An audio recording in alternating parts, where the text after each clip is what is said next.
Good morning. So we're going to get started. Welcome to Borough Hall. My name is Tanya Cantlow. I'm the counsel to the Borough President. And we have 5 items on the agenda tonight, this morning, actually. But before I begin, I'm going to take roll call. Starting with the district managers. CB1? Present. CB2? Present. CB3? Present. CB4? CB5? CB6? CB7? Here.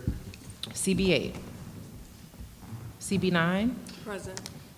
CB10? Present. CB11? Here. CB12? CB13? CB14? CB15? Here. CB16? Here. CB17? CB18? Okay. Next with the city agency, 311. Administration for Children's Services. Brooklyn Public Library. Here. Commission on Human Rights. Con Ed. Department for the Aging. Department of Buildings. Department of City Planning. DCAS. Department of Consumer Affairs. Department of Corrections. Department of Design and Construction. Department of Environmental Protection. Department of Finance. Department of Health and Mental Hygiene. Present. Department of Homeless Services.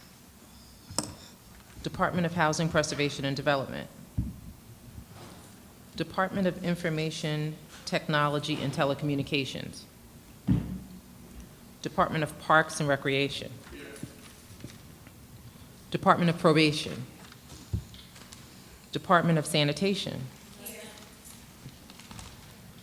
Department of Transportation. Department of Youth and Community Development. Present. Fire Department. Human Resources Administration. The Mayor's Office.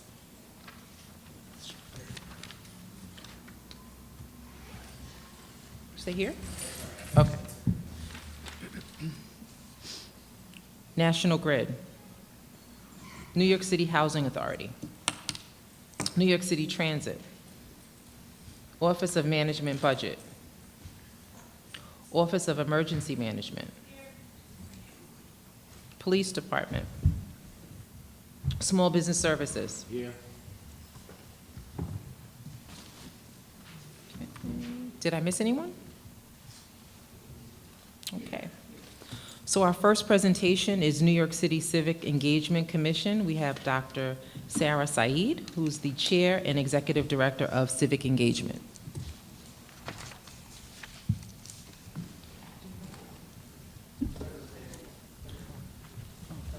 Oh, it's here.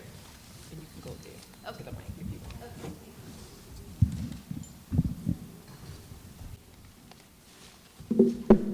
want. Good morning, everyone. Thank you so much, Tanya, for this opportunity to speak with you all this morning. So I'm really thrilled to tell you a little bit about the Civic Engagement Commission. I'm sure people have heard of the commission, and hopefully everyone here voted for it to be created. I know it was controversial, and maybe some of you may not have, and it was actually interesting that on the ballot in 2018, the vote for the commission was actually about 65-35. So, and it showed a little bit more variation than the other ballot questions, which were about term limits and campaign finance. But just to give you an overview quickly, the history of the commission, as you know, it's part of the mayor's charter revision process. And really, the commission, no one knew that it was going to come out of the charter revision process when they went in. This was a need that people voiced during that process. Really, conversation about the need to centralize civic engagement within a government agency, also to have a launch pad for civic engagement innovations. And as we all know, went on the ballot and was voted and added to the charter. Chapter 76 is a specific chapter that talks about the Civic Engagement Commission. There's also Section 225A, which refers specifically to the participatory budgeting responsibilities of the mayor. We have three. The broad mission is to increase civic engagement in New York City. The purpose of improving civic engagement is to really improve and enhance civic trust.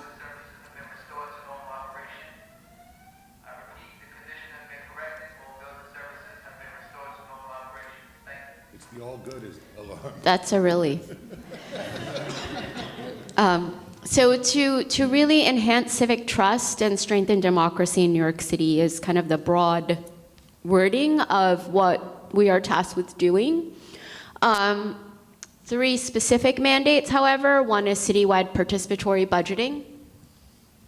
Many cities worldwide are doing participatory budgeting, and as you know, we are doing it here. There are council districts that participate.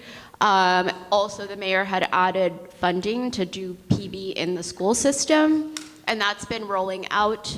So what's different about what the CEC is tasked with doing is to really try to create a citywide program. And it is distinct from council's program, which is optional for council members to participate in. So there are 18 council districts across the city that currently don't participate. With citywide participatory budgeting, the idea is to increase opportunities for all New Yorkers to participate.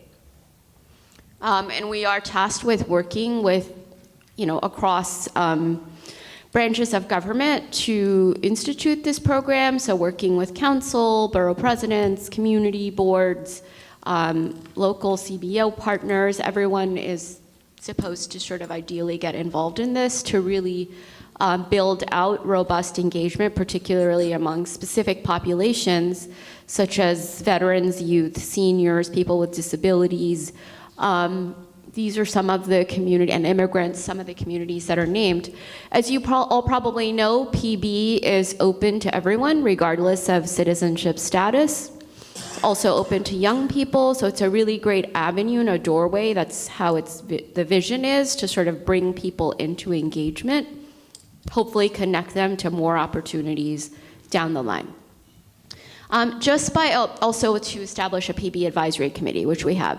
Just by a show of hands, I'm curious how many of you have participated in PB in your area? If you could just raise your hand. And how many of you, for those who've participated, think that PB is working well in your district? Could you raise your hand?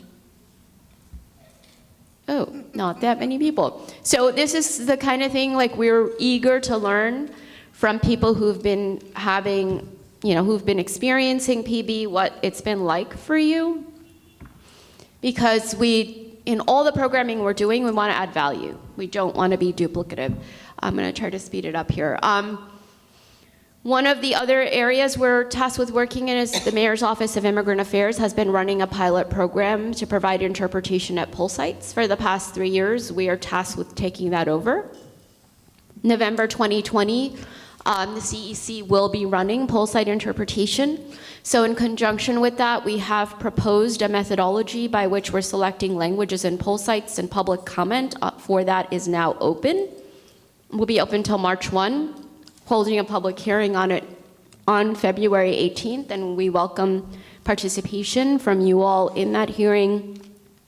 I have a couple of folks here from the commission this morning. Andy Toledo, our community engagement specialist. Daniel Abramson works for IGA, our IGA and comms director, and also Gagan Kaur. She is the Language Access and Community Board's advisor. But they do have a flyer on the hearing, so we'd love for you to share it with your folks, and also for you to be there and offer comment, and if you can't make the hearing, also you're welcome to submit comment, online.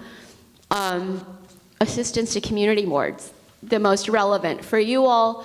We are tasked with working with community boards in the area of land use, language assistance, and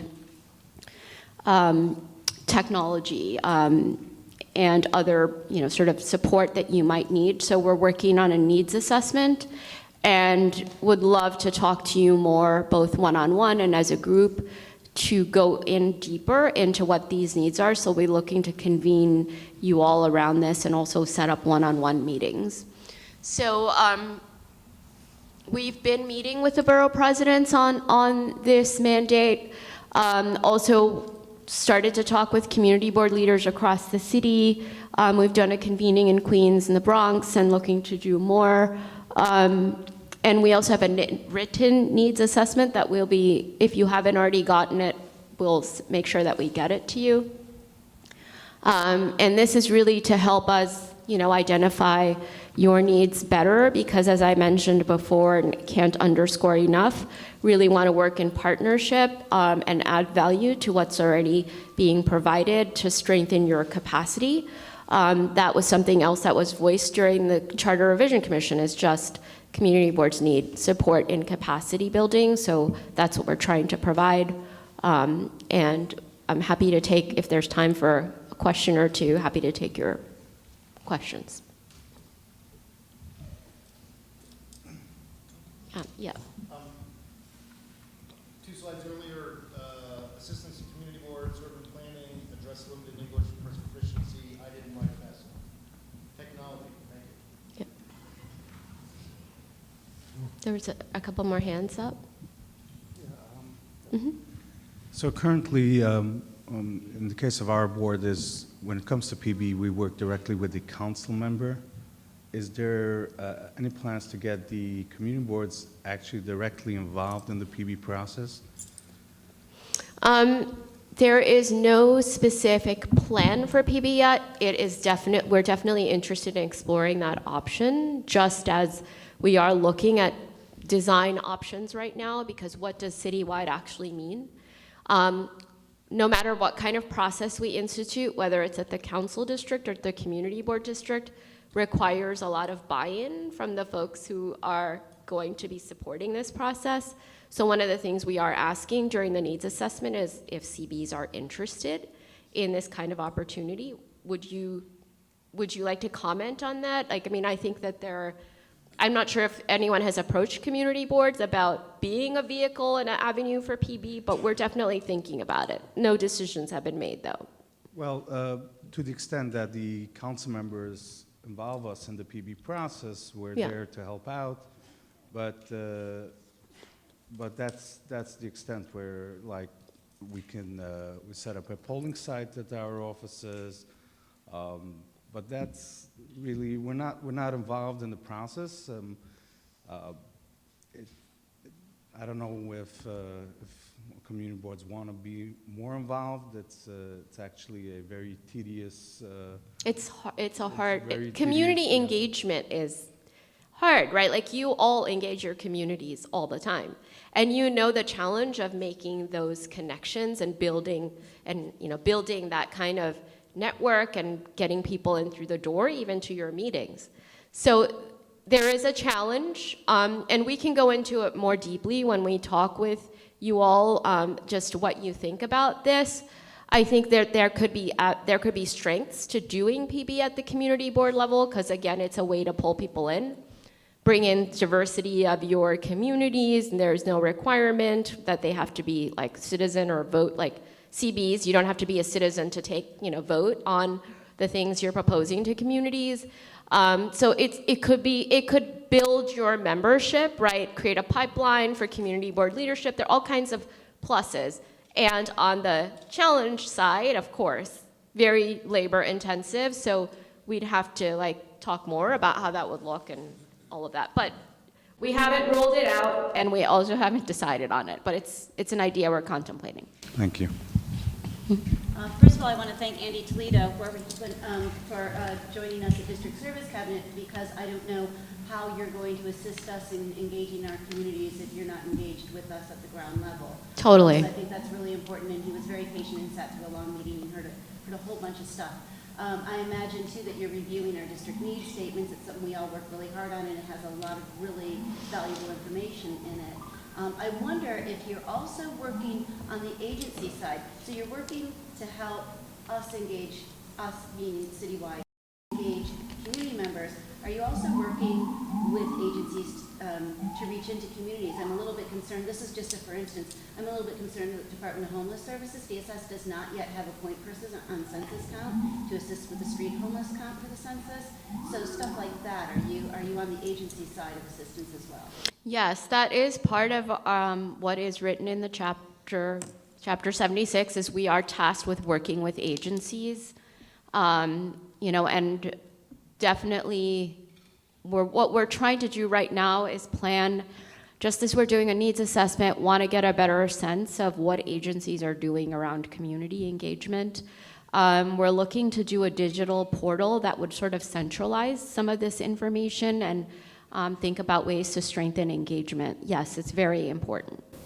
So just a quick follow-up, how long do you think the assessment process is going to take, and the needs assessment is going to take before you really, do a full court press?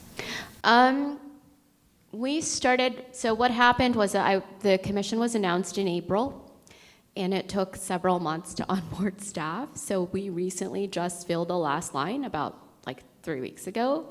So I'm hoping that sometime in the spring we'll be ready. We actually brought on an AmeriCorps member to help us with this. And so definitely before her term is up, there will be some discussion on it. I think we're in a good place now. I think about half of the community boards have filled out the online survey anyway. So I think once we just have more information, we'll be able to talk more about it. Yeah. And also looking to do some pilot initiative around language access and land use support in the very near future, before the fiscal year is up. Mm-hmm. Yep. Hi, I'm Josephine Beckman from Community Board 10. So I just want to thank you also, and we do look forward to working with your office. And I just want to echo my colleague Sean's sentiment about, taking a look at our district needs statements as well. We are very engaged with our community and do hold open public hearings on the budget. But I wanted to just kind of highlight something that our colleagues have, been struggling with, and that's in the area of technology. Currently, community boards have one staff person at DoIT that assists all 59 community boards. And that's one area that we have been advocating for some time. So, I'm one that's excited about broadening that and working with your office. And just wanted to ask, do you have a sense yet of what the staffing levels will be for community boards in all of these areas that you mentioned? Well, no, I don't. I mean, we have heard from other CBs about the need for more technical support and to increase the staff support, particularly for your websites. I'm not sure, and I guess computers generally, I'm not sure if that level is the baseline will increase. But we will be asking for that, and I think one of the things that's helpful in formulating the ask is to have a number that says X number of community boards, requested this. So this is something else that the needs assessment will help with, rather than sort of being able to quote individuals. We want to be able to make some kind of statement about generally, sort of a majority said this, and et cetera. So that's definitely a concern. And I think we can also maybe think about ways to address that need.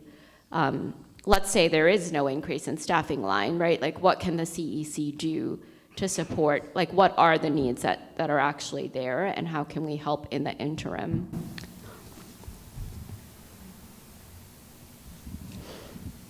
Any other questions for Dr. Saeed?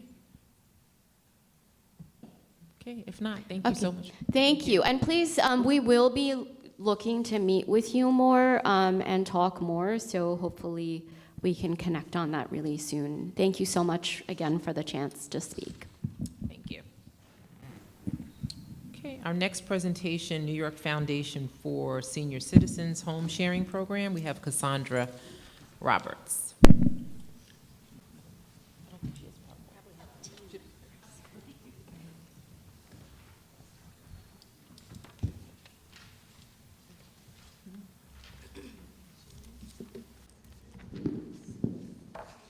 Good morning, everyone. All right, so my name is Cassandra Roberts, and I'm from New York Foundation for Senior Citizens, the Home Sharing Program. And before I start, I just want to kind of gauge the atmosphere a little bit. How many in the room have actually heard of the Home Sharing Program by a show of hands?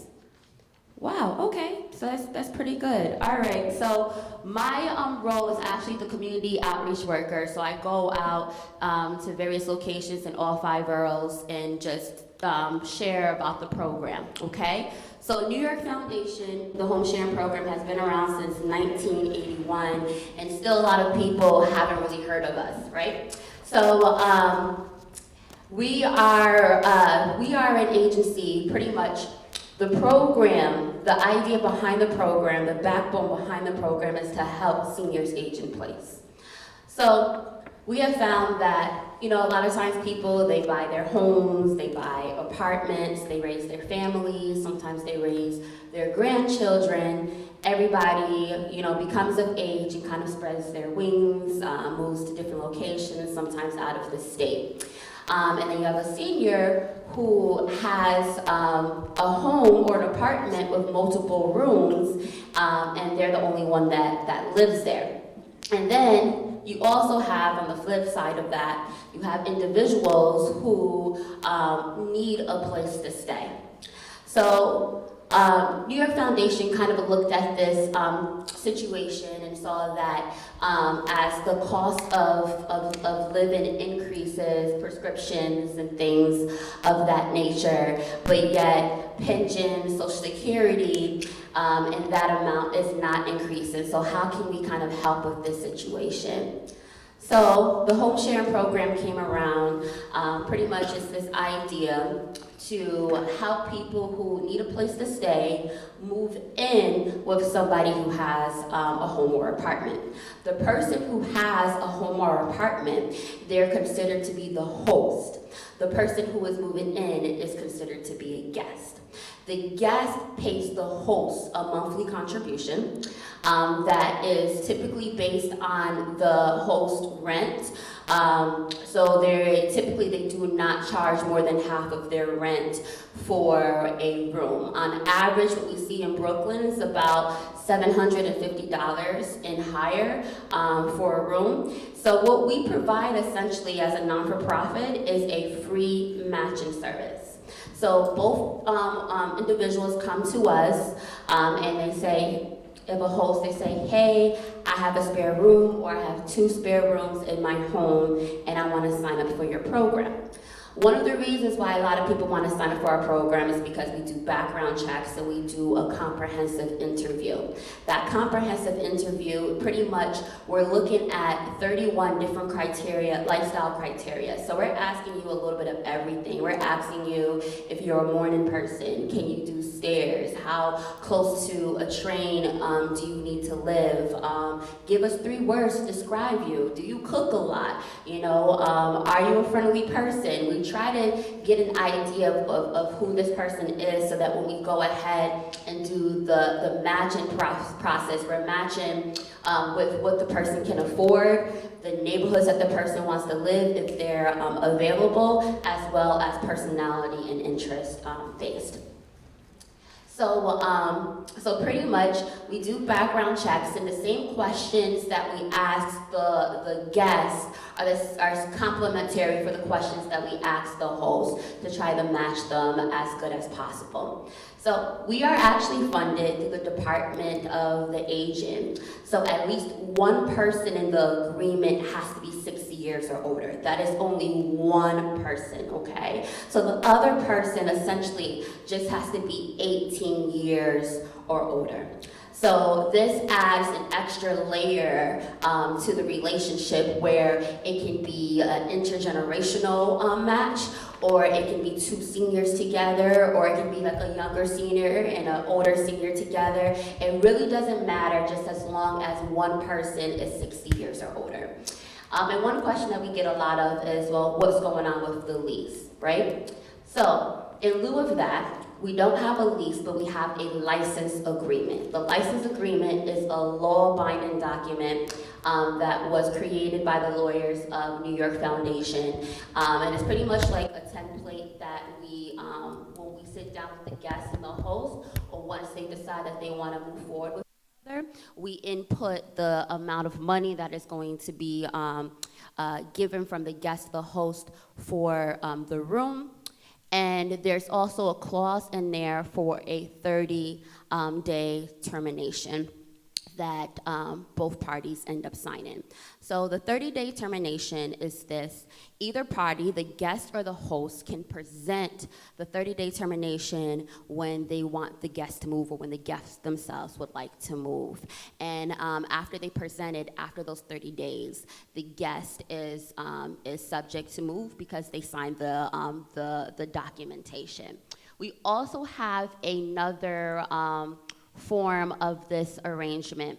So say if somebody comes around and they're like, I still can't afford the $750, or a lot of the hosts that we have in our roster are not asking for $750 because the half of their rent is really $900 or something like that, and the other individual is like, I can't afford it, I can only afford $700, let's say. We offer a program that's called Service Exchange. So that's when the guest offers services to the host. So for example, if like a host has mobility issues, they can't really get out the house too much, the guest can, pick up prescriptions from the pharmacy, go grocery shopping, maybe even do laundry, meal preparations, take out the garbage, different things like that. So a service in the home, but the agreement is for a reduced amount of monthly contribution that the guest will be paying the host. So that option is available if the host is in need of those services, and they let us know that, then we can definitely put that in their file and things of that nature. So I see you have a question for me already. So pretty much that is a quick little rundown of the home sharing program, and I just want to kind of give you guys a quick little example of how this program can work. So a couple of years ago, there was a foreign exchange student who attended NYU, and the school actually informed him of our program, and he's in India. So we were able to do the interview via Skype, so we can see him and talk to him and things like that. And he actually was studying to be a historian. And it happened to be so that at that point in time, we had a host that was a retired historian. So as soon as he kind of flew in from JFK, he went from JFK straight to the host's house, stayed there for a full academic year. After he, met some people, some of his peers down here, eventually they decided to all move in with each other, so then he terminated his agreement with us. But that's just like a quick little example of how how the home sharing program can can help, especially on a intergenerational level. Okay, so I'm open for questions. I'm pretty sure there may be a lot of them. You have one, sir? You have a couple. Go ahead. Before you start, if you can use your mic.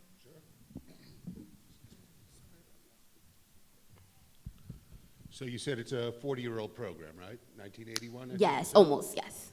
How many people have you placed within that time? I don't know the numbers off the top of my head, but I can give that back to you. Okay.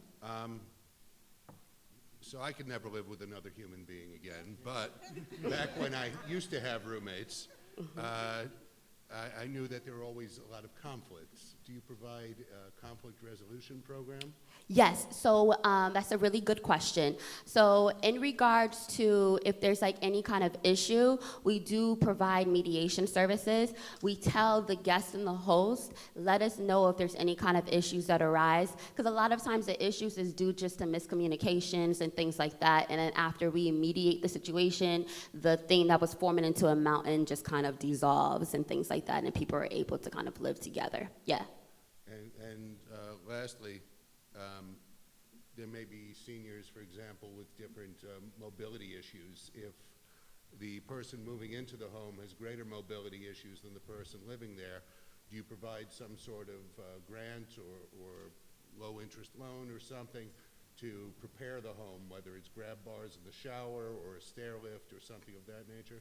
Unfortunately, we do not. That's actually a really good question, but unfortunately, we do not.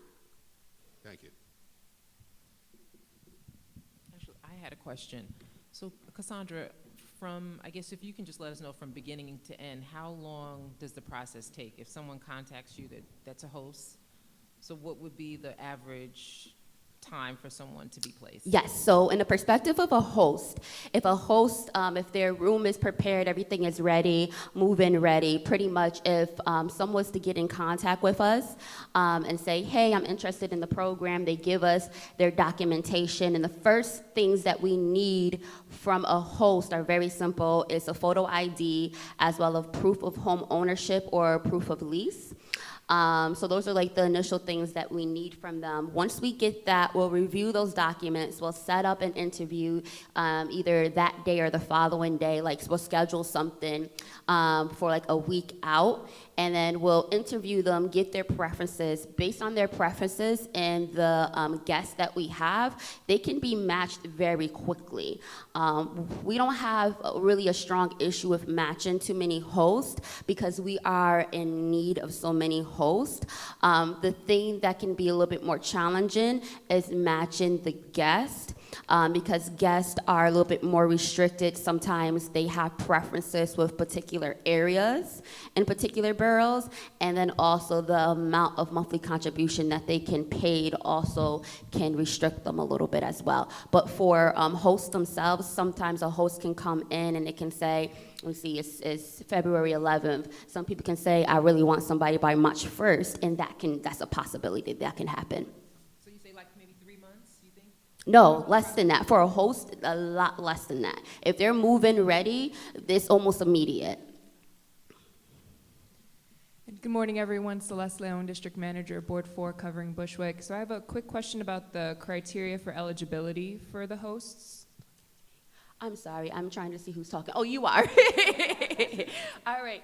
So the eligibility of the host, pretty much we just, we look at the home, make sure that the home is livable for both the guest and the host. And if the host needs to have some time to get the room that the individual is living in ready, we try not to see a room until it's actually ready, because we go to the home and we take pictures. The biggest thing is that just one person in the agreement needs to be 60 years or older. That is the biggest thing, and it doesn't matter if it's the guest or the host.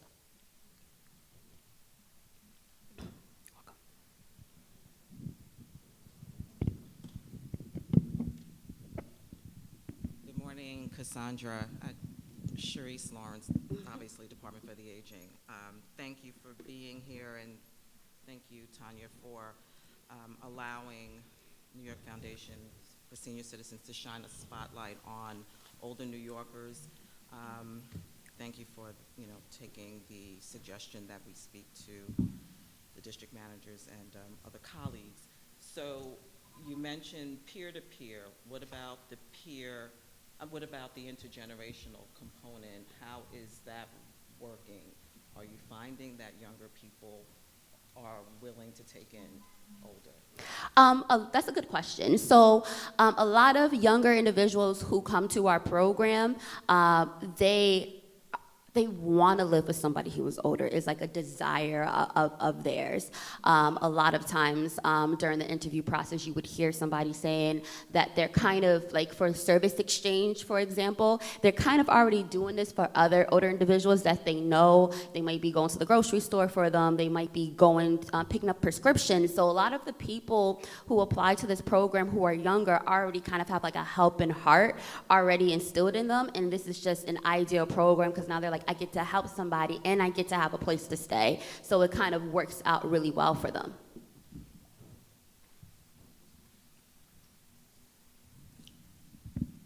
A lot of people around this room have been hearing about the program, monthly, and I know there's interest.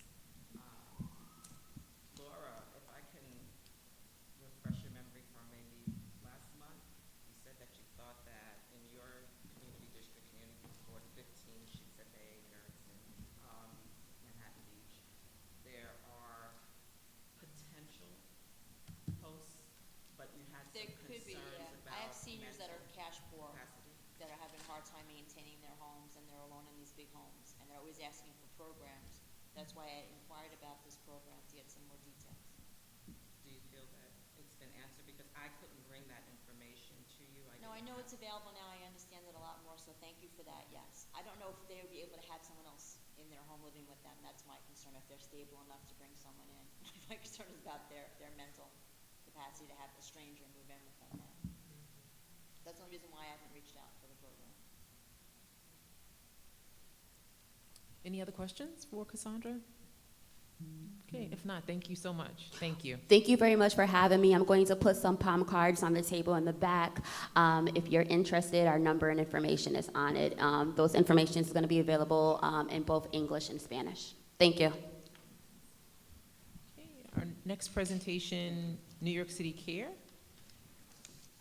Is it Marielle Kress?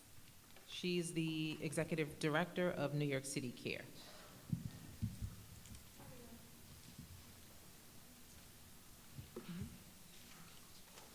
Good morning, everyone. Nice to see everybody today. My name is Marielle Kress. I'm the Executive Director of the NYC Care program, which is run out of New York City Health and Hospitals. I think a lot of folks around the room know about New York City Health and Hospitals. 11 very large acute care hospitals all across the city. That do inpatient services and also a large volume of ambulatory care services. And then the largest federally qualified health center network in the United States is owned and operated by Health and Hospitals. It's called Gotham Health. And we have large community health centers and then smaller community health centers all across the city. So I'm here to talk to you about NYC Care. I came to a meeting at Borough Hall a couple months ago and may have talked to you about it then, but feel free to interrupt me and ask questions as I go along with the presentation. But we're really excited because we got to launch the program in Brooklyn and also Staten Island just a couple weeks ago, and already the response has been really fantastic and exciting. So I always like to start a presentation by talking about why we're doing what we're doing. I think that, in response to federal policies that are in effect because of the sole reason to scare people and keep them out of this country, this program is really inviting and welcoming people into seeking the care that they deserve with dignity through our hospitals and clinics.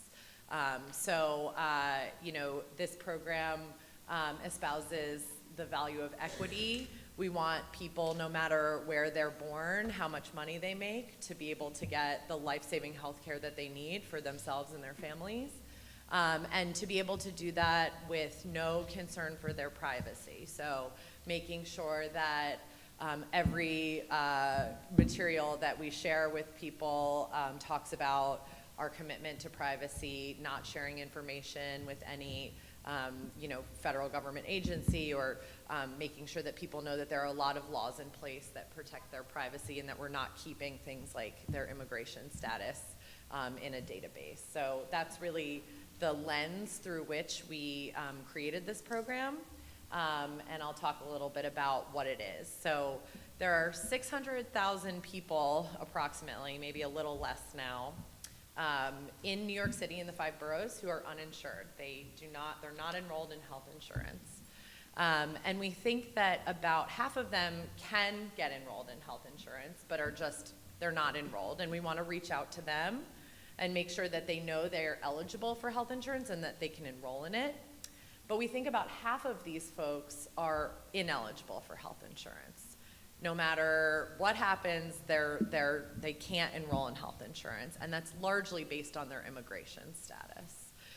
So if you are an undocumented immigrant, you cannot enroll in the Medicaid program. You can't get a premium tax credit on the marketplace to get affordable care. You can't enroll in the essential plan. Perhaps you might get coverage through somebody else, but generally about 300,000 people in this city fall into this bucket and can't get health insurance. So that's what this program seeks to address for people. So I'll go back a little bit. I think Health in Hospitals, as you may know, has really always taken care of this population. We have always had a sliding fee scale so that people can get care according to their income and their household size, regardless of their immigration status. But we know that the vast majority of the uninsured people that come to Health in Hospitals only come to see us in the emergency department. And so really that is the goal that we're trying to address with this program.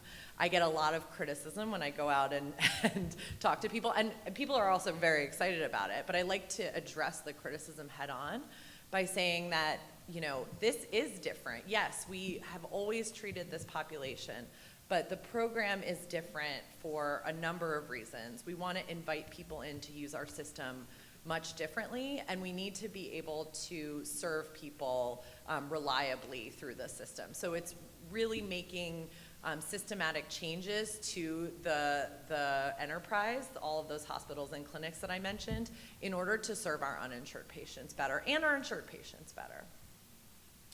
So the 3 pillars that really underpin the program are the enhanced access to primary care. God bless you. As I said, most people come to us who are uninsured in the emergency department. We want them to come to us in primary care before they get sick to identify whether they might be pre-diabetic or have elevated blood pressure, or all of the things that with intervention and medication they can address, and they don't need to end up in the emergency department. So the program promises an assigned primary care provider for anyone who calls, and an appointment if you're new to our system with that primary care provider within 2 weeks, which is actually 50% faster than the national average for getting a primary care appointment as a new patient. So it's a real commitment to making primary care available to people. And the way that we're doing that is we're just hiring more primary care providers, and the teams that work under them. So the funding for this program, a lot of it is going to hiring 60 new primary care providers across the city, and then all of the teams that work under them. So the nurses, the social workers, the PCAs, all of those folks who work under the primary care provider. And then, better connections with specialty care. So I'm hiring also new specialists as well to work in the system. I think that's something that's been a long-standing criticism of the public hospital system, and that is that it takes a very long time to get an appointment with a specialist, and that's something that we're trying to address through the program. Did you have a question? Or no? Great. So secondly, what we're trying to address is the experience of an uninsured patient, and I think this really can't be discounted. So You know, if you're uninsured, you might not have a phone number to call to understand what is available to you. You don't probably have an insurance card. You definitely don't have an insurance card that has the amount of money that you're expected to pay when you go to the clinic, or what your primary care provider's name is, or a place that you can call if you need medication when the clinic is closed. So all of these things about building an experience that is like insurance are part of the program. So a 24-hour call center that speaks multiple languages, a card that has the person's name on it and their primary care provider, and I'll show you what it looks like on the next slide. And then predictable cost and program information. So a lot of folks maybe don't know what primary care is. That might not be a concept that is inherent to their culture. And so a lot of the work that we're doing with the program materials is trying to help folks understand this is a person you can trust. Come back to them as many times as you need. Tell them what your fears are. Tell them what your challenges are, and they can help you. The third issue that we're really trying to address through the program is enhanced access to medications. So like I said, there are a lot of people out there who might be pre-diabetic, and just having medication to address that could mean that they continue to live a healthier life.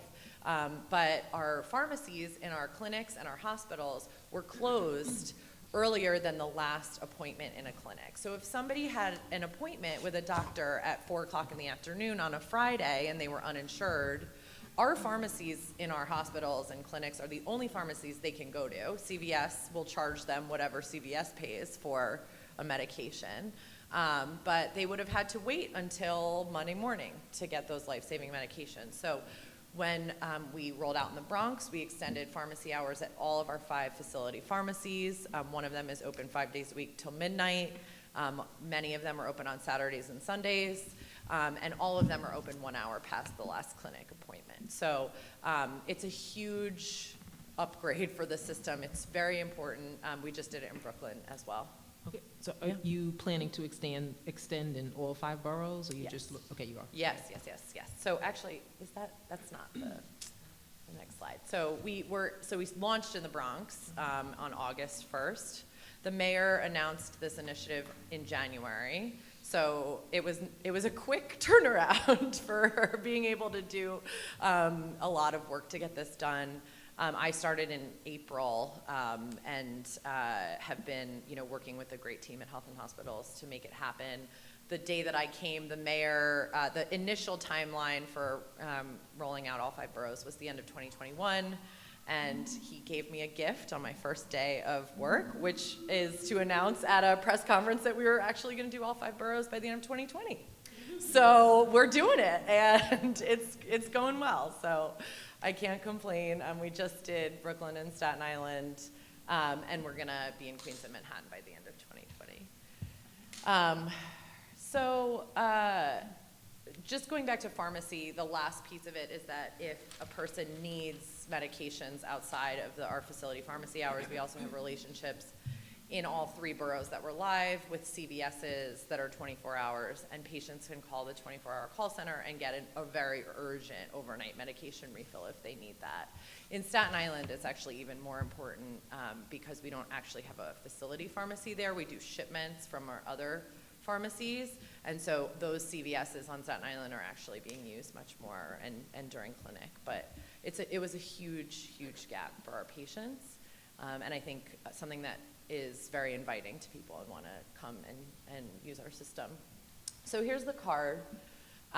It looks like an insurance card. The fees on the back where you see the X's are specific to that person. So it's just like your own insurance card. It says, $5 copay for, a clinic visit, $2 copay for prescription drugs, and so on and so on. So you don't have to look at your income and do a math calculation to see what you would be expected to pay. It's just very clear to you. You can make a decision with more information. And I think that is something that was probably extremely daunting to people, to come in and get proactive and preventive primary care without really knowing how much it will cost. This will, now you know. I'll flip over that one. So like I said, we have a number of sites in the Bronx, and then Brooklyn and Staten Island. There's 3 large acute care hospitals in Brooklyn and a number of community health centers through our Gotham network, in East New York, Cumberland, which is not too far from here, Bedford, Brownsville, Bushwick, Crown Heights, Fort Greene, Greenpoint, and Williamsburg. And that's something that's important. People a lot of times will ask, can patients go anywhere with this card? Because there are a lot of community health centers that are outside of this network. NYU runs a set of community health centers, a lot of community health centers that cater to a particular population that are very culturally competent for the LGBT community or Chinese-speaking community. And we want patients to stay where they're comfortable, but also enroll in our program for better access to specialty care too. So part of what we're doing is we're going out to those community health centers, making sure they know about the program, telling them we're not trying to poach your patients. We want them to stay with their primary care provider if they're comfortable, but help us get them specialty care, work with us, have them enroll in this program, and connect them with our specialty care in a much easier way. So that's also part of what we're doing, and continuity for us is really important. You create that relationship with the provider. So I'll just breeze through the next couple slides. You are eligible if you're ineligible for health insurance or you can't afford a plan on the marketplace, and affordability means that the lowest cost plan represents more than 8% of your income. So it's a very specific calculation. I think, there are a lot of people who perceive the marketplace plans to be expensive, but may not meet the criteria of eligibility for this program. But the bulk of the enrollees are folks who are ineligible for health insurance, largely based on their immigration status. We have a residency requirement that people must live in New York City, any of the 5 boroughs, for 6 months. We accept self-attestation for that eligibility requirement, so we don't want people to have to produce documentation to make it a burden on them to meet that eligibility requirement. And then, like I said, we're live in the 3 boroughs here, and we'll be live by the end of the year in all 5 boroughs. It's important to note that the fee scale, like I talked about, is still available in Manhattan and Queens. It didn't go away. People who who live in Manhattan and Queens who need to seek care there should still do that. We just haven't built the capacity to meet the 2-week appointment guarantee in primary care. The pharmacies are not open yet, extended hours. We're not going to have people have the cards in those boroughs. But overarchingly, we want people to seek care. So if you hear of any situations, please do let me know. But luckily, we are live in Brooklyn. Like I mentioned, the call center is here, 646 NYC Care. Folks there can help you ask a few questions, get connected with a financial counselor appointment, and then also assign you a primary care provider and make you an appointment. So basically the person is calling the call center. They are making them 2 appointments for the same day. One, to help them identify whether they might actually be eligible for health insurance. So that's the eligibility process. We want people to enroll in health insurance. And we think we'll actually catch people who are eligible for health insurance and didn't know that. And then on the same day, they make that care appointment. So you come in once and you get everything done, and you're enrolled in the program. I'll breeze through this. So in the Bronx, on the previous slide, part of the program was that we contracted with 5 community-based organizations to do outreach work in the communities and the languages of the folks that we think are eligible for the program. We funded 15 full-time outreach workers at these organizations who speak over 10 languages, and we just extended the contract another 6 months with them. They've reached, I think, 30 or 40,000 people total in just 6 months. Presentations, going to houses of worship. I mean, people are scared, and we want these organizations to be the ones to send the message. I think that's much more powerful coming from them than it is from us in many cases. And then here are the organizations that we funded in Brooklyn and Staten Island. There are 20 full-time outreach workers working in Brooklyn right now, and 3 full-time outreach workers working in Staten Island. Single Stop, we had them subcontract with 3 additional organizations because we identified linguistic gaps with both Mandarin and Cantonese, and then also Haitian Creole as well. So we needed organizations that had those language capabilities, and they had a number of lines, so we asked them to do that. But these organizations speak over 20 languages. They're a mix of, small and larger organizations, and we had an eye for geography as well.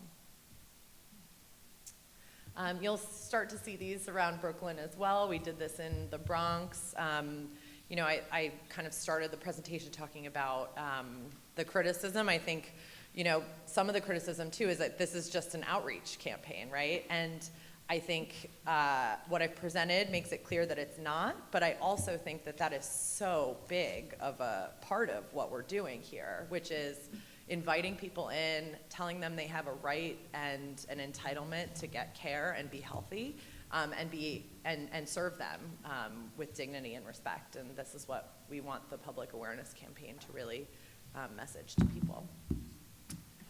So the results in the Bronx, we were successful in offering people a primary care appointment within 2 weeks, 100% of the time. This is the North Star. This is what I spend a lot of time doing, is making sure that this can happen. In the first 6 months of the program, we enrolled, I think it's 15,000 now, so we have been able to counteract a lot of the really negative developments related to public charge and other immigration policies that are happening at the exact same time that might prevent people from coming out and getting the care that they need. And then just in the extended hours alone, we have filled 20,000 prescriptions in the first 6 months of the program in the Bronx, which means that patients really needed those extended hours. So we're excited to keep it going, and we hope that you can spread the word as well, and help us think through ways to engage the community. We have a website that is not on here, but I will make sure that you all get that URL. It's just nyccare.nyc. And it has all of our materials in 13 different languages there as well. So please feel free to share broadly. And if you need printing of more substantial materials like palm cards, etc., please do let me know. Thanks for having me. Any questions? Any questions? Do you have any plans of integrating your services with local providers? I think not at this time, but the funding is for New York City Health and Hospitals, and I know that there's a council bill that's being debated right now. There was a hearing about it to include other federally qualified health centers in a program like this. That was not the intent of the administration, but I think we'd be open to talking about it. You have the intro number by any chance? The intro number. The what? Oh, the bill number? I'll get it for you. What's the cost of this program? So the administration committed to ramp up amounts. So the first fiscal year was $25 million. The second fiscal year was $75 million, and then the third fiscal year and into perpetuity would be a $100 million program per year. And we anticipate that most of that amount of money is going to go to enhancing capacity on the clinical side.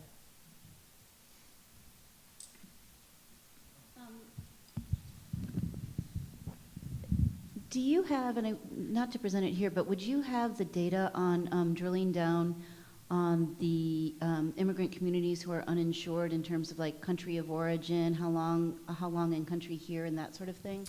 Yeah, we do have some data. It's mostly language specific rather than country of origin. There's a lot of different data sources. I know there's one that Moya has worked with us to use that identifies demographics based on city block even, like drilling down to that level. I'm not sure about the country of origin specifically, but I'm happy to share those resources. Yeah. Remind me that CB you're with, 15? 14. Sure. Hi, Beryl Nayak, Community Board 3, which is Bedside. I noticed in the slide, one of the locations, 485 Troop Avenue, which is our health center. Is that the only location that someone can go? No, that's a great question that I get a lot. So the purpose of the program is to really connect somebody to have a relationship with a primary care provider. So we want people, if they create that relationship, to stay with them, but that provider can then refer to any service within our system. So if somebody needs, chemotherapy, and that is not provided at the clinic where the primary care provider is, that provider then refers to Cumberland or to Kings County or to Bellevue or any of the other hospitals or clinics in the system.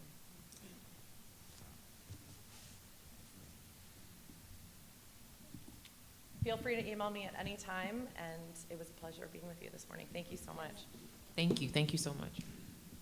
Okay, our next presentation, Brooklyn Solid Waste Advisory Board.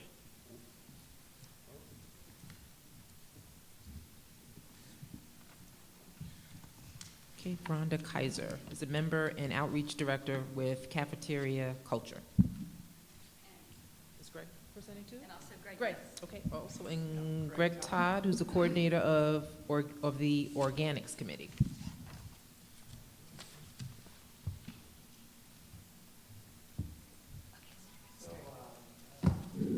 Thank you, Tanya, for inviting us, and we're very excited about the opportunity to present this lovely group of people today. Yeah, I don't know if many people know, but we have this thing called the Solid Waste Advisory Board. It meets here on the first Monday of each month, right here in the Borough Hall. And we originally did this presentation back in April of last year for about 150 people. And it got such a good response, we decided to take it on the road. So we did it to the other half, the borough presidents, the chairs of the community boards. And we're doing it at various other locations, and now we're doing it here. So without further ado, let's talk about what we're doing. So without further ado, we're going to start Organics, the musical. Here we go. So how many people have organics bins in your community board? Brown bins that sanitation picks up? Okay, great. That's what we're here to talk about today. That and also other ways that you can divert your organics collection from the landfills.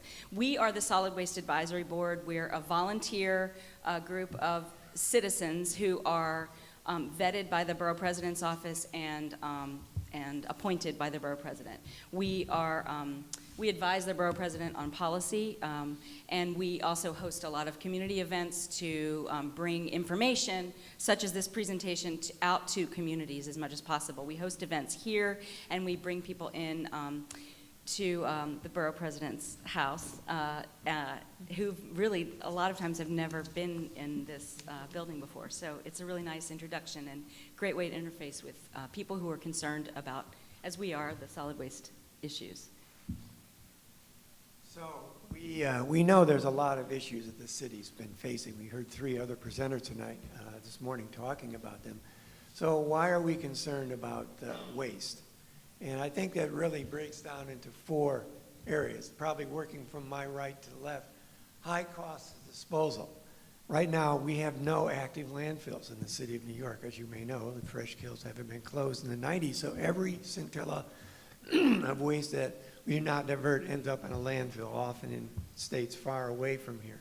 So it's very expensive, over $400 million just trucking stuff to landfills out of a total budget of $1 billion.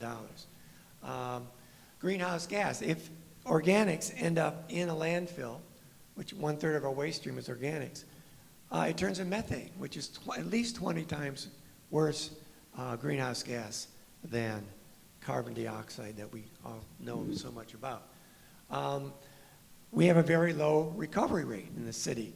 Right now, the mayor has asked by 20 30 to have 0 into landfills. Right now, we're doing about 18%. So this is not only low at an absolute level, it's very low relative to a lot of other cities. And finally, obviously, these areas that are most impacted by the transfer stations, which is where this material is taken out of trucks and transferred and moved to landfills, are predominantly in areas of color.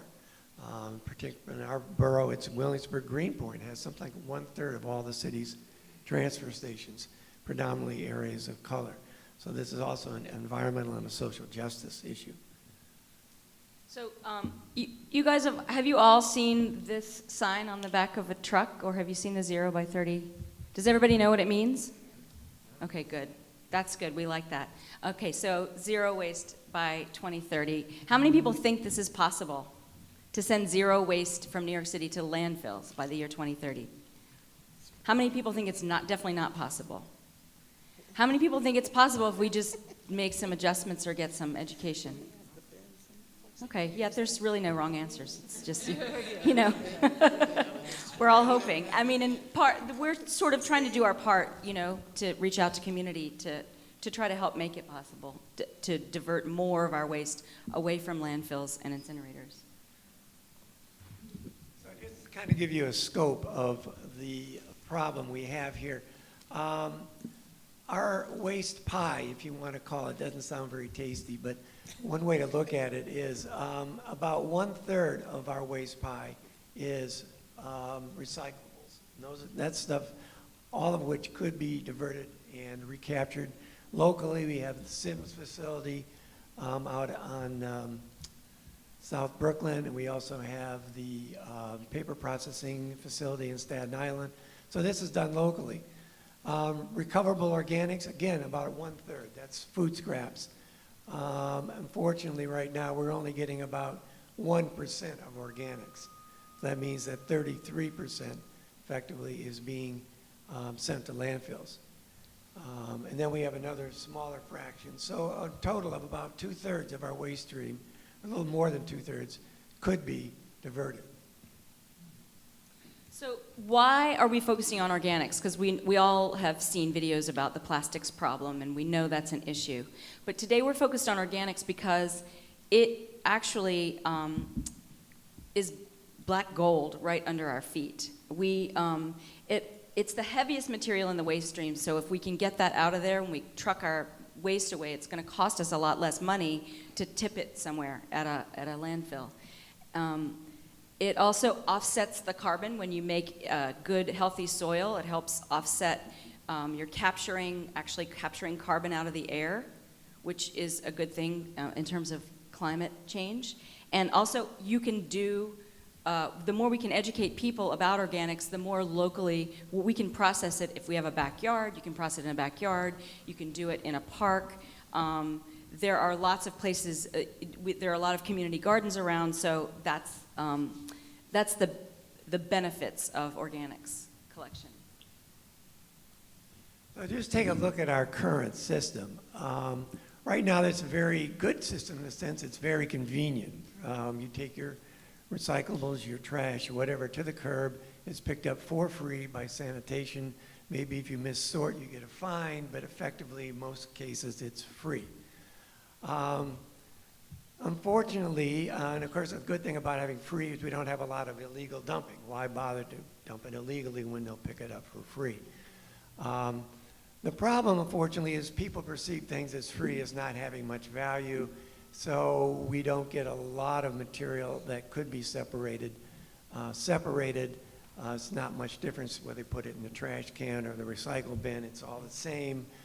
And this makes, unfortunately, a lot of incentive for people to separate. As we know, in other cities, that's not the case. Other cities, we are alone among the major cities in the United States in not charging for separation or not charging for pickup. So it's not free. It's $1 billion, in fact, that we spend every year on this. But it's just not visible to the end user. So there are a number of alternatives we're going to be talking about. So these are just some of the alternatives. We'll just go through them quickly. Besides the brown bins, you could do a drop-off site. How many people have seen the drop-off sites at your farmers markets or somewhere else, a Subway drop-off site? Okay, great. And there are micro haulers who can come to your office and take your a little amount from coffee shops or your pantry in your office. And then, of course, anybody have an in-sink disposal in your house? Not a lot of people do in New York. They were discouraging them for a long time. Okay, let's move on. All right, so here's just some more options. Backyard bins, worm bins and processing bins in your kitchen. And we actually got machines now that can process 500, 1,000 pounds a day of food scraps and reduce it 80% in volume in 24 hours. So it's much easier to ship something that's 80% reduced in weight than hauling all that water around. So for apartment buildings, these machines make sense.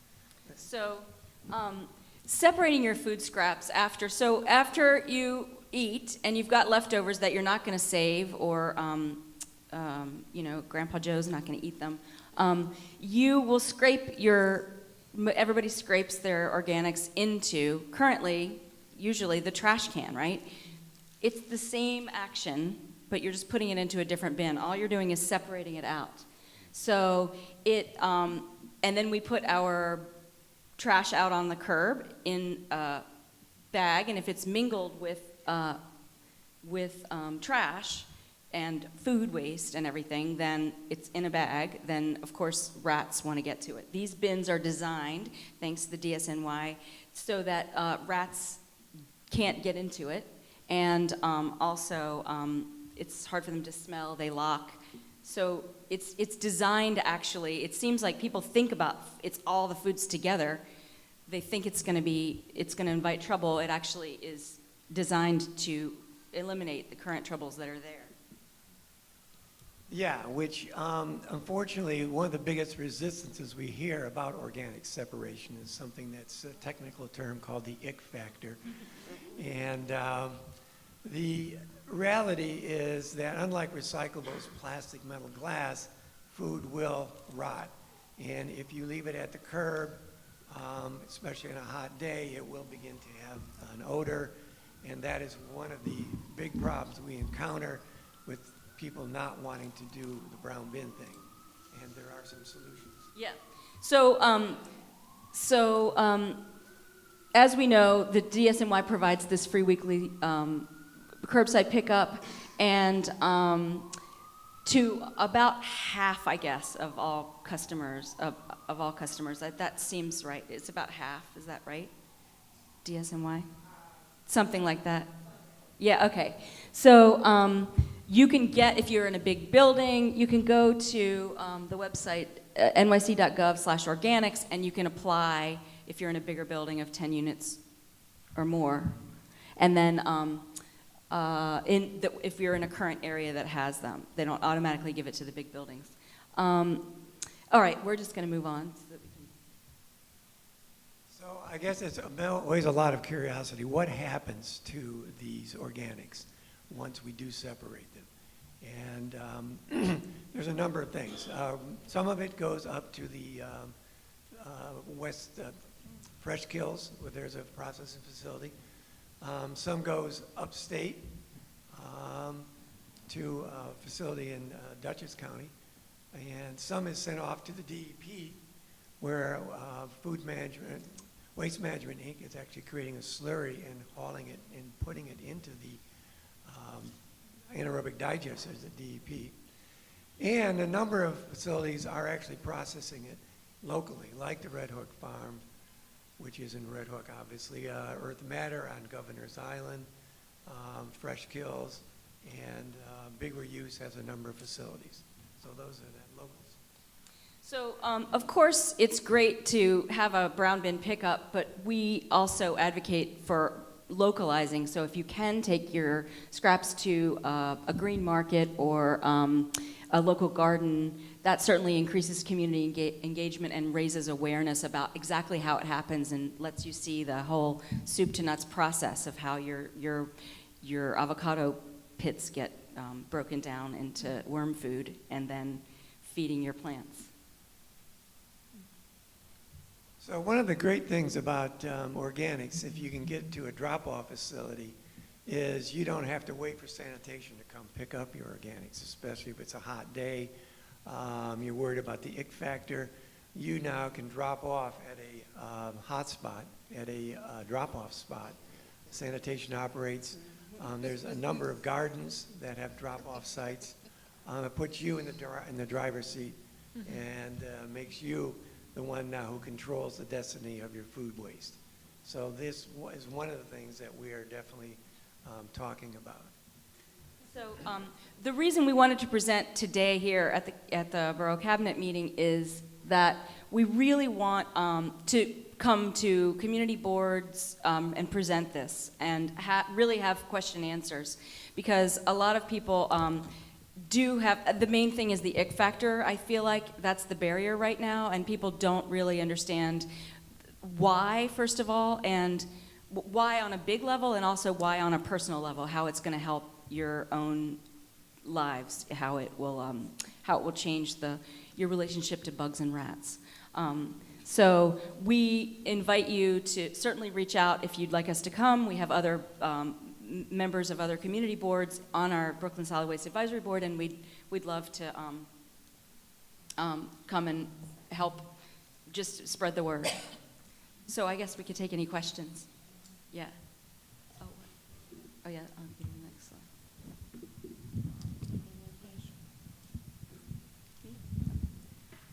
Hi, I have failed to do this before. Sean Campbell from Community Board 14. There are a number of members of the board and community members in our district who would love to participate in the DSNY's collection, organics collections, but it's not there yet. We don't have it yet. And I know that the program is not about to expand, but we have asked the department whether or not there could be a sort of a redesign of the current capacity, so that instead of going district by district and including districts that might not be really very super duper compliant, instead of switching community districts, look at the sections within districts that have a high likelihood of compliance and provide it there. Right. And so I wonder if that's something the department will still continue to bat about. Also, schools organics is off to a full swing, and I understand that the trucks are at capacity, but there are a number of schools that are horrible at separating, and BK14 I know picks up a lot of what should be school organics collection. So I wonder if it could be an increased effort to get those who have to participate or who have volunteered to participate properly. Well, actually, that's my job. I work in a program we push into schools, and we help improve those rates by, we typically have about between 90 and 97% diversion rate once we get finished with the school. So it's not an easy feat, because there's a lot of plastic, which I get to, during my day job, I get to battle the plastic industry, and now here I get to help enlighten people about organics. So yes, the answer is yes, and all of that is in progress with improving. That's part of what we are trying to do, is to improve rates in community boards that have this program. But what you're dealing with that's coming off the school organic stuff is what was able to be picked up. It doesn't deal with what's been left behind by the school organics collection sand workers, because it was obvious in the bags they couldn't be on the truck. Oh, so you're saying that sanitation is not picking up everything from schools? When it's not compliant and it can't go on a school organics truck. Oh, right. Right. So what we're doing, what I do when I put on my super cap, my cape, is improve those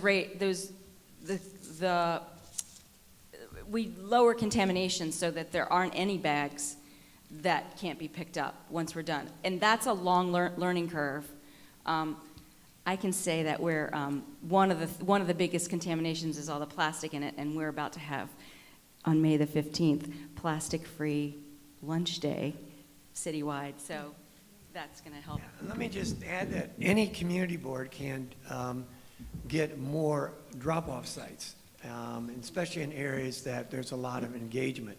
I know just on the other side of Board 6, over in Board 8, there's a drop-off site, and I think it's there for 4 hours on a Wednesday morning, perhaps, and they collect, 5 or 6 64-gallon totes, right? People dropping off on the way to the subway, and people often put it in their deep freeze. They take it once a week on their way to work. It's very easy peasy, no mess, no fuss, and it short circuits the whole system in a sense. I know also in Bushwick, I've heard a community garden is actually bringing an anaerobic digester on its own. This is a private garden that's funding it themselves, and I also heard there's a drop-off center at a market in Bushwick. So that's a good case of an activated, engaged community really wanting to ramp up, get involved, and not having to wait for sanitation, just kind of do it yourself.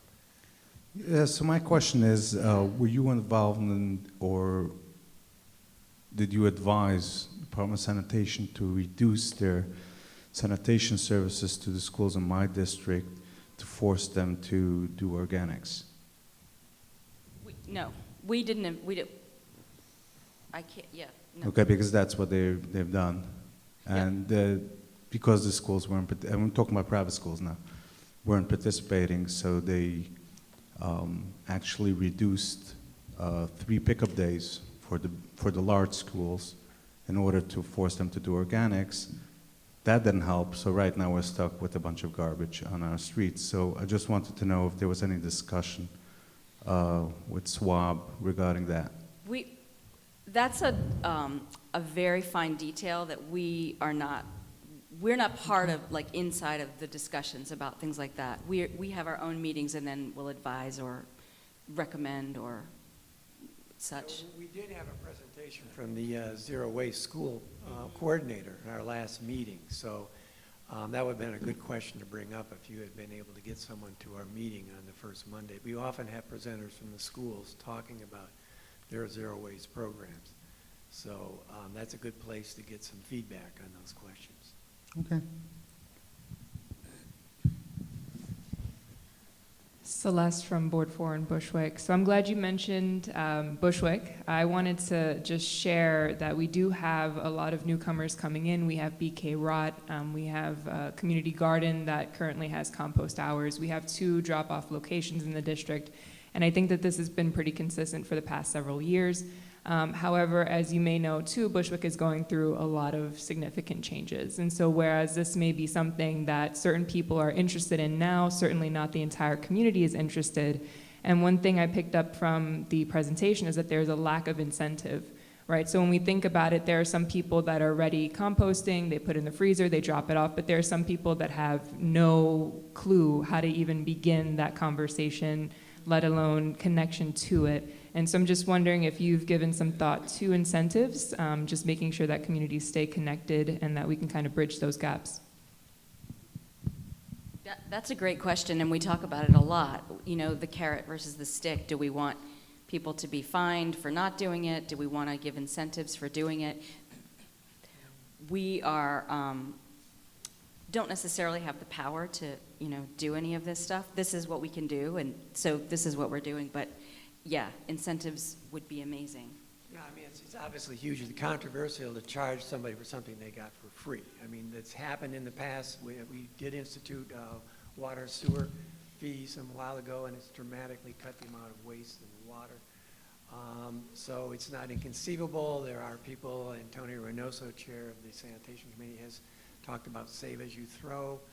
I know it's been kind of put on the back burner by the speaker, but I think it is definitely an effective way of incentivizing people.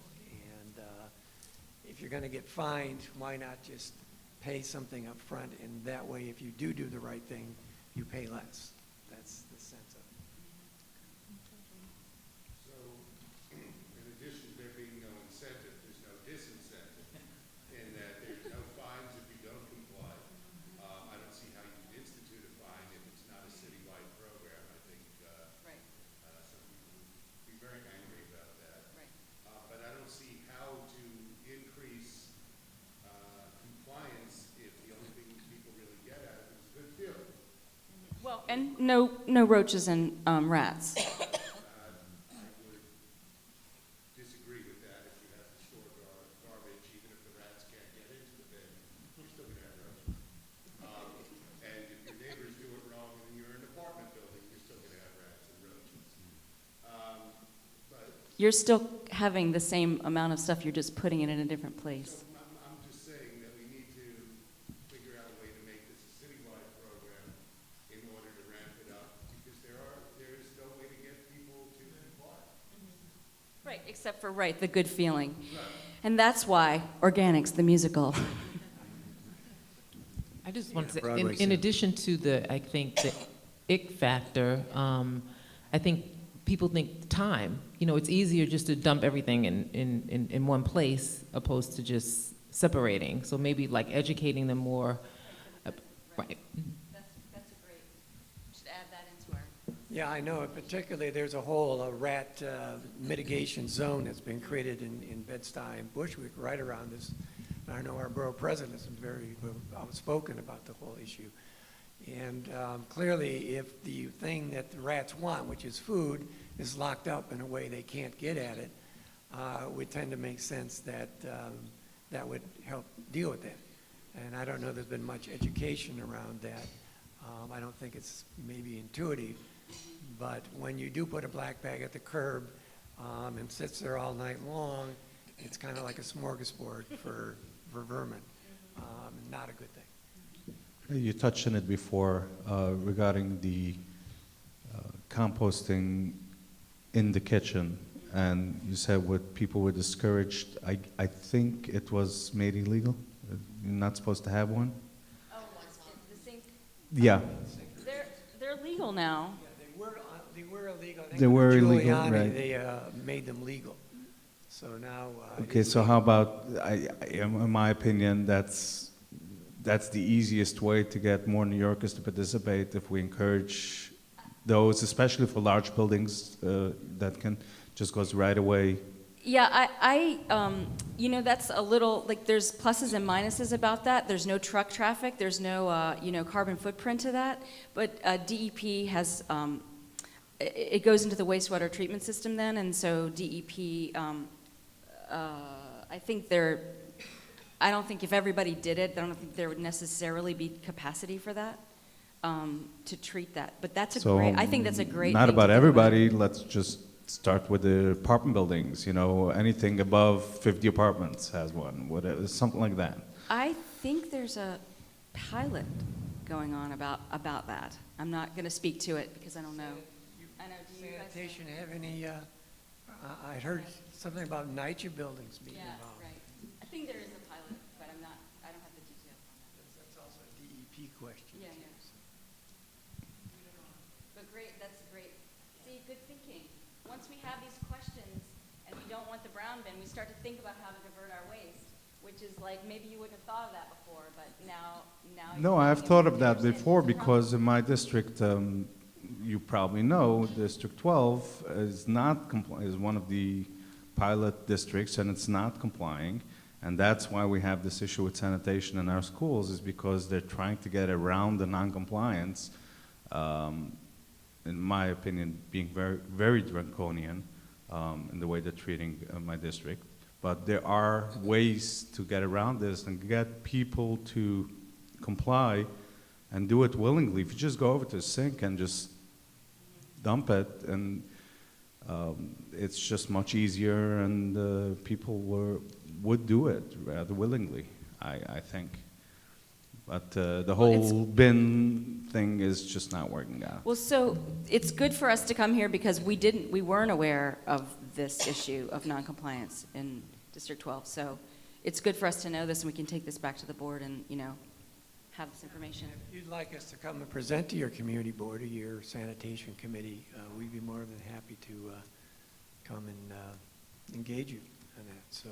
Well, sanitation came to us, and we told them off the bat, don't try it here. We know our district. It's not going to work. And they went ahead and did it anyways. You know, they should have gone to Sean. Well, eventually, I think the goal is that it's going to be everywhere. So it's like you get it now or you get it later, I think. All right. Yeah, So hi, Beryl Nayak from CB3 Bed-Stuy. So Bed-Stuy is known by the health department as the rat empire. And we don't have, when they initially rolled out the organics program, they said we were gonna get it, and then because of the rat issues, we never got it. And we've had a lot of residents been asking for the program to come, and we haven't heard back anything. So what do we need to do in order to get the program? Because that would help alleviate the rat issue. Well, I would suggest that you speak with the chair of the sanitation committee, Antonio Reynoso. He's kind of the point person. Obviously, your Representative Carnegie, Robert Carnegie, could certainly initiate that discussion. I think that's a good way to start. Okay. Any additional questions? Okay, thank you so much. Thank you. Thank you very much. In our last presentation, last but not least, Jeff Lowell, who is the Director of Policy for the Office of the Brooklyn Borough President.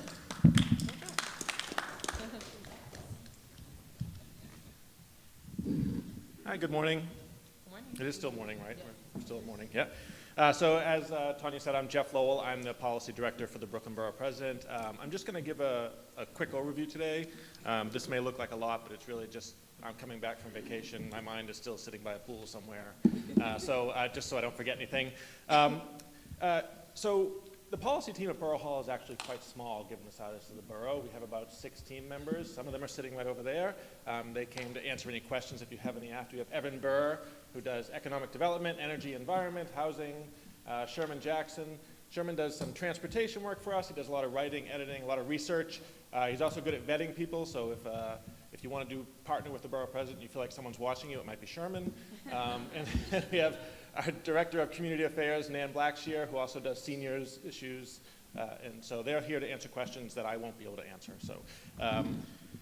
So I tried to break this down into categories of kind of the stuff that we're working on right now, but as you'll see, as with anything in the universe, if you try to pick it out and look at it by itself, you'll see it's attached to everything else. So a lot of these will cross over into areas, but just bear with me. Education is one of the big things the borough president has been working on. He dedicates a lot of his capital funding, over $150 million over the term of his term in office, to technology in the schools. But what we're kicking off now is the Brooklyn Begins Early Childhood Initiative. And this is based on the Boston Basics model. But the idea is to surround young families with everything they need to help with brain development. 80% of the brain is developed in the 0 to 3 space, and so we're putting kits together that will have tactile, like a little squishy ball, some books, and we're putting together some videos that can be played in pediatricians' offices to help new parents understand how to help develop their child's brain and kind of close that achievement gap, and most of which starts in that 0 to 3 space. And so we'll be kicking that off in the next month or so. And so just keep an eye out for that. It's early childhood development. We want to have these kits in barbershops, bodegas, grocery stores, everywhere a family might go with their child. Encourage the child to talk to the kid, to their newborn, and help their brain develop. So just something to keep in mind. We are also working on, there's been an increase in teen suicides, particularly among teenage girls, Black and Latina girls in particular, and we're working with students to help reduce the stigma around getting mental health services. There's a lot of people who wouldn't want to admit that they're having either suicidal thoughts or having issues, and we want to encourage them to reach out for help, because help is out there. And we think that peer-to-peer is probably the best way to go. If they hear from their peers that it's okay to seek mental health services. So we're working on what we're calling our mental health hackathon, and we're charging student teams to come up with ways to kind of destigmatize mental health services for teens. And I'm kind of giving you the 30,000-foot view. We'll get to questions after if you have more detailed questions. The other thing kind of related is you may have seen we're working on yoga and mindfulness in the schools. We funded, I think it was $110,000 to get roughly 25, I think, DOE kind of middle management trained in yoga and mindfulness so they could bring it back to their districts and into the schools. And ultimately, we're working right now, I think they just completed the first cohort, and they'll be going back into their districts and schools. And we're working now on getting a second cohort together. Studies have shown that academic performance increases if students learn to kind of self-calming, meditation, yoga, and it's also just better for them all around. But if you just want to focus on the academic performance, studies have shown that academic performance increases in using these tools. The capital funding I alluded to earlier, we've done a lot with, if anyone has met the borough president and heard him speak, you know that he's interested in healthy food, right? His whole journey with type 2 diabetes, where he changed his diet, reversed his diagnosis, lost about 30 pounds, and so he is on board in getting our students to eat healthier. There's an obesity crisis with students, with young people, and what we've done is with New York Sunworks, we put in hydroponic classrooms where students can grow healthy food themselves, see how to grow it, and then use that, what they grow, in lunches and to eat. We've also done a pilot with an organization at Brooklyn Navy called Farm Shelf, and they have these like self-contained hydroponic units. And we did a partnership with Brooklyn Democracy Academy, which is a transfer high school. And I just spoke to the principal right before I went on vacation, and she described it, and this is her word, as a godsend. Students who are not really attending school regularly are now showing up early to work to maintain these units. She has 8, and she wants 25 by the end of the year. This is how much they mean to her and her students. And all of those students who are going to school are now eating salad for lunch every day. It's something that they weren't doing at all. So this is something we hope to expand on going forward. We think it's something that can be valuable, especially particularly in areas where there's like a fresh food desert, which are some large swaths of Brooklyn. And on that note, we also implemented the Meatless Mondays, which started out as a pilot in a handful of schools and now is in every single DOE school across the city, where students get to eat plant-based meals on at least one day a week. So, and this kind of crosses over to health, right? We partnered with New York Health and Hospitals in Bellevue to put the first ever plant-based clinic at Bellevue Hospital in Manhattan, and this is where people can go meet with a dietitian, meet with a doctor, and talk about their diet as a way to, as preventative and as healing for disease. And this is what the borough president went through. So we're hoping to obviously continue on that as well. And kind of shifting a little bit now, we have a lot of small businesses in Brooklyn, and we've been putting together a series of small business roundtables. I think we've had them in, Evan's going to have to help me out, Brownsville? Yeah. And where was the other one? The first one was actually here. It's a kickoff in Brownsville. Yeah. The next one is going to be Bushwick, Bedside. Yes. On March 4th. Yep. At Brooklyn Commons, across from the Brooklyn Hall Hospital, from 6 to 8. The borough president will get there probably around 6:30. So if anyone knows of any small business owners who might like to participate, that'd be great. I'd love to talk to you about it. Yeah. So this is why I asked our team to be here, the details. But the idea behind these small business roundtables is that the borough president will be in the room with small business owners who can talk to him about what challenges they're facing in their neighborhood, and if we can kind of put together some common themes that are happening everywhere, then we can maybe put together legislation, we can put together policy initiatives that help small business owners stay in Brooklyn. Environmentally, I'm glad you just got to hear from the Brooklyn Swab. I was, before I moved up to policy director, I was the liaison for Swab, so it's nice to see them again. Borough Hall has been awarded a $500,000 grant from NYSERDA to do clean heating and cooling communities, and this round it is in community boards 2, 3, 6, and 17. We're working with New York City 2030 district, which if you didn't realize we had a New York City 2030 district, they just became official last fall, but they're working to work in community boards 2 and 6, and we're working with an organization called Sensible House in districts 3 and 17.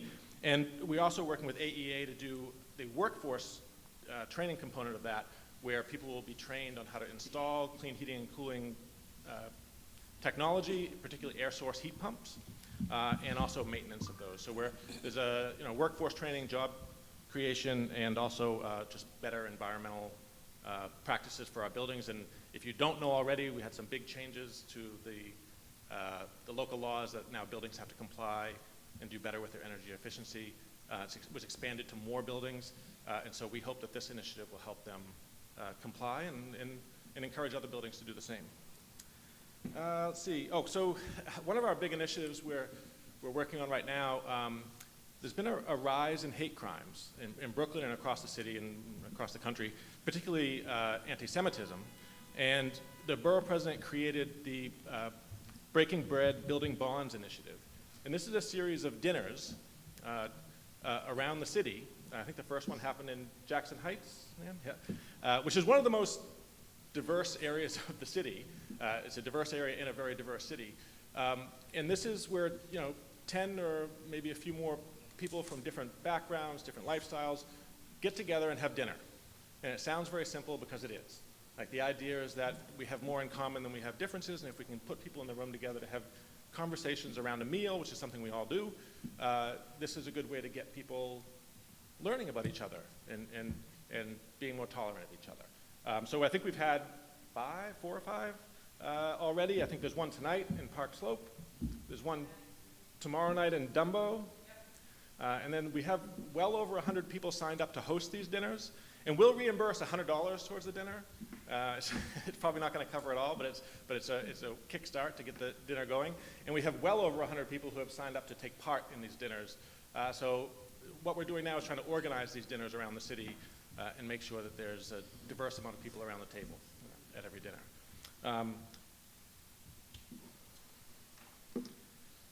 Next, the other thing we're working on is Age-Friendly Brooklyn. We partnered with the New York Academy of Medicine to do a survey of about 2,000 seniors around the borough or around the city?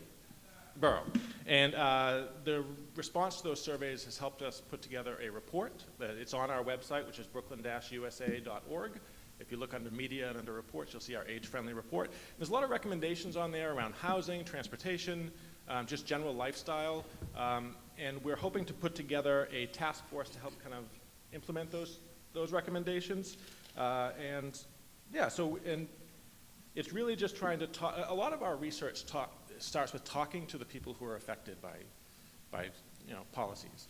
And we did this with education, with parent leaders. We brought them in and said, hey, what do you need help with to make your PTA or your PA more effective? And we did the same thing with Age Friendly. What are the issues that are affecting you? And how can we help make the borough and the city a more livable place? So if you check out that report, we're doing a lot with Age Friendly, trying to make sure that people aren't displaced because of their age, and that their neighborhood they can stay and age in place. And so, let's see, last but not least, we've been doing a lot of work with Mitchell-Lama housing. There were 3 main groups kind of working on Mitchell-Lama, and we actually brought them all together under the same roof, and we've put together a task force. And we're hoping that this work will lead to some sort of legislative changes. I know we've been working with Assemblymember Rosenthal to put together some legislation that will change what it takes in order to privatize Mitchell-Lama housing, make it a little bit more difficult to do that. Raising the barrier to privatization. There's another bill which is actually really terrific, which is going to try to reform the election process of the boards, right? Which is, historically corrupt, which has led to a lot of bad things happening. So if these bills can go through, and she thinks that there's a good chance. It seems like people nowadays actually want to do these things, and now that they have the majority of the Senate, right? The Democrats have the majority. There's a good chance that some of this could pass. So it's kind of exciting. And so we've been joined by Nate Shafinsky, who does our health policy and our disability advocacy work as part of our policy team. And so that's kind of an overview of some of the major things that we're working on. It is not an exhaustive list. All of them can tell you that this is just a handful of things that we work on any given day. And things come up. These are kind of more of our long-term projects. Things come up on a daily basis that we have to stop and address and then go back to what we were doing. And I'm happy to answer any questions. The team's here to answer any questions. And with that, Any questions for Jeff or any members of the policy team? all right. Well, that was easy. That Thank was you, easy. Jeff. Thank you. You're an easy crowd. Thank you. So let's give it up for all of the presenters that we had today. Robust conversation. Thank you. So I don't think we have any old business. Generally, for new business, we have our agencies that are here. If you have anything to report out, we would entertain that at this time. Any agencies that are here that have something? Okay. Good morning, everyone. My name is Eric Parker with the Department of Small Business Services. Speaking of the Borough President's Roundtable event, coincidentally, on the same day, SBS is hosting a small business resource fair. Approximately 9 regulatory agencies will be tabling, providing information for small businesses on complying with city rules and regulations. We have some flyers here we'd like to hand out to you. If you'd like a PDF version to share with your business, the businesses in your district, you can send an email to eparker@sbs.nyc.gov. Just a comment regarding what businesses are in need of. From our perspective, we hear a lot of calls regarding the local new city rules and regulations that businesses have to comply with. Local Law 28, which pertains to storefront sign regulations, paper bag ban issues, minimum wage. Those are the kinds of calls we're getting. And the largest amount of calls we're getting are from businesses located in the borough of Brooklyn. So we'd really like your assistance in helping to send the word out or pass the word around about our small business resource fair. And possibly in the future, maybe we can partner with the Borough President's Office and kind of jointly put together something for the business community. Yeah, thank you. Anyone else have any?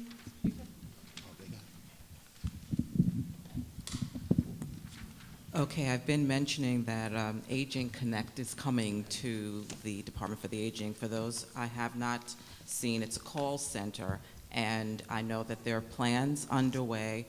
In the meantime, to launch it, there are plans to launch it, and it's going to be a big deal.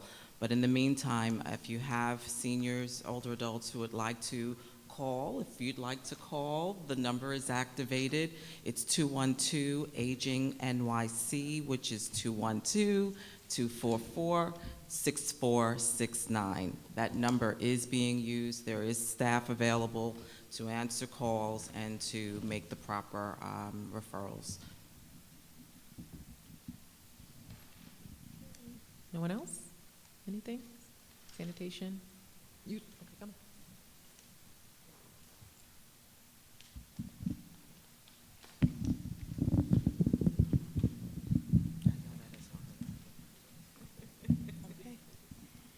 Hi, everyone. Just a reminder from New York City Emergency Management, our John D. Solomon Fellowship applications are open. They're due March 30th. It's for any graduate students that are interested in exploring city agencies. I am a John D. Solomon Fellow, and I can tell you I've learned a lot, and the opportunity to be here and observe is very important for students to get engaged. So that's on our website, but it's www.nyc.gov/John D. Solomon Fellowship. That's it. So our next full cabinet meeting is Tuesday, April 14th. I've also provided a list of the calendar for the rest of the year, so you have all of the dates. Any other announcements? Sure. So Community Board 14 has a couple of events coming up, and some of you are already participating, and if you're not and you want to, there's still an opportunity. Wednesday, that's tomorrow, is our annual nonprofit roundtable. We have a big focus on census work. We have 30 community-based organizations that have RSVP'd. They will be there, and 3 of them are funded for census outreach efforts, so we hope to partner them with our smaller community-based organizations looking to do community outreach on census count as well. Then a month from tomorrow is our 13th annual youth conference. We have already about 40 organizations signed up, and we're already still a month out, and we already have 200 kids signed up, again, a month out. So we're expecting about 60 organizations, agencies, and job providers, and our usual count of 500 to 600 kids will walk through the doors of the Student Union building. So for any more information on these events, please reach out to my office. We'd love to have you participate in either one of those things. I also, just because Charisse can tell you, I haven't aimed it at her, but my mean streak's been on fire lately. So I want to point out that I find it interesting that the Civic Engagement Commission couldn't stick around, couldn't be engaged for just one meeting here today.